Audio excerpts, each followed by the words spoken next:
மேல்மலையனூர் அங்காளம்மனின் வரலாற்றை அறிவோம் வாருங்கள். தண்டகாரண்ய பகுதிகளே சோழ மண்டலத்தில் தொண்டை மண்டலம் மற்றும் நடுநாடு பகுதிகளாக கடையேழு வள்ளல்களால் ஆளப்பட்டன. கடையேழு வள்ளல்களின் பாரம்பரியத்தில் வந்த ஒரு சிறந்த சிற்றரசனே மலையன் என்பவராவார். தண்ட காருண்ய பகுதிகள் பெரும்பாலும் பூமிக்கு மேல் மலைப்பகுதியைக் கொண்டதாகும்.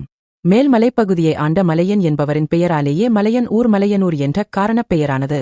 மேல்மலையனூரில் மலையன் ஆட்சி புரிந்த காலத்தில் ஏற்படுத்திய கோட்டை கொத்தளங்களின் அடிச்சுவடுகள் இருந்தன என்றும், மேல்மலையனூரில் ஒரு தெருவின் பெயர் கோட்டை மேட்டுத் தெரு என்று இருப்பது இதற்கு சான்றாக அமைகிறது. ஒரு காலகட்டத்தில் மேல்மலையனூர் அங்காளம்மனை பூங்காவனத்தாள் என்று அழைத்து வழிபாடு செய்துள்ளனர். இதற்குச் சான்றாக அங்காளம்மன் பதிகத்தில் பூங்காவில் ஊனுடலுரை ஓங்கார சக்தியே பூங்காவனத்தாயே என்று ஒவ்வொரு பாடல் முடிவிலும் பாடல் வரிகள் அமைந்துள்ளன. மேல்மலையனூரின் வடகிழக்கு பகுதியில் மிகவும் பழமை வாய்ந்த அக்னி தீர்த்தம் என்ற திருக்குளம் அமைந்துள்ளது.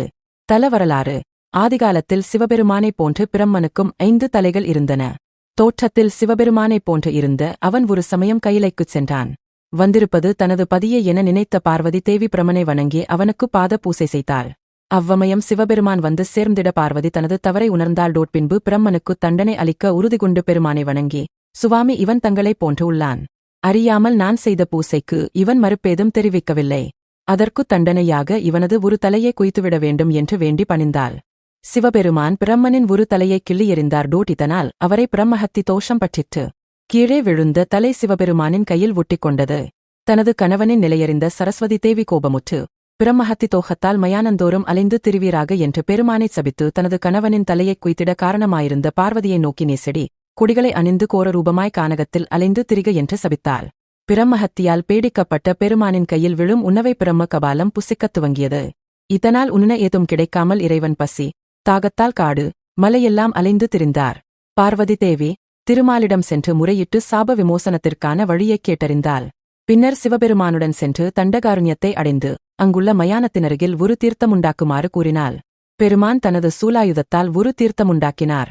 அத்தீர்த்தம் அக்னி தீர்த்தம் என்று இன்றும் வழங்கப்படுகிறது. அங்கு தேவி உணவு வகைகளைத் தருவித்து மயானத்தில் சூறையிட்டாள். அந்த உணவையருந்த பெருமானின் கையை பற்றியிருந்த பிரம்ம கபாலம் கீழே இறங்கியது. கபாலம் இறங்கியதும் பெருமான் அக்னி தீர்த்தத்தில் நீராடி தோஷம் நீங்க பெற்றார். அப்போது கபாலம் பார்வதி தேவியை பற்றிக் கொண்டது. தேவி பேருருவங்கொண்டு தனது காலால் கபாலத்தை மிதித்து பின்பு அதனை எடுத்து மாலையாகக் கழுத்தில் அணிந்து கொண்டாள். அப்போது தேவியின் கோர உருவம் அவளை விட்டு விலகியது. அந்தத் திருவுருவமே அருள்மிகு அங்காளம்மன் ஆகும். கபால மாலை தரித்து கோபத்துடன் விளங்கிய அங்காளம்மனைச் சாந்தம் செய்து மதியில்லாத காரிருள் நாளில் உனதருள் வேண்டி மக்கள் வருவர். நீ இவ்விடத்தே எழுந்தருளியிருந்து அவர்களுக்கு அருள் செய்து வருக என்று பார்வதி தேவி கூறியருளினாள்.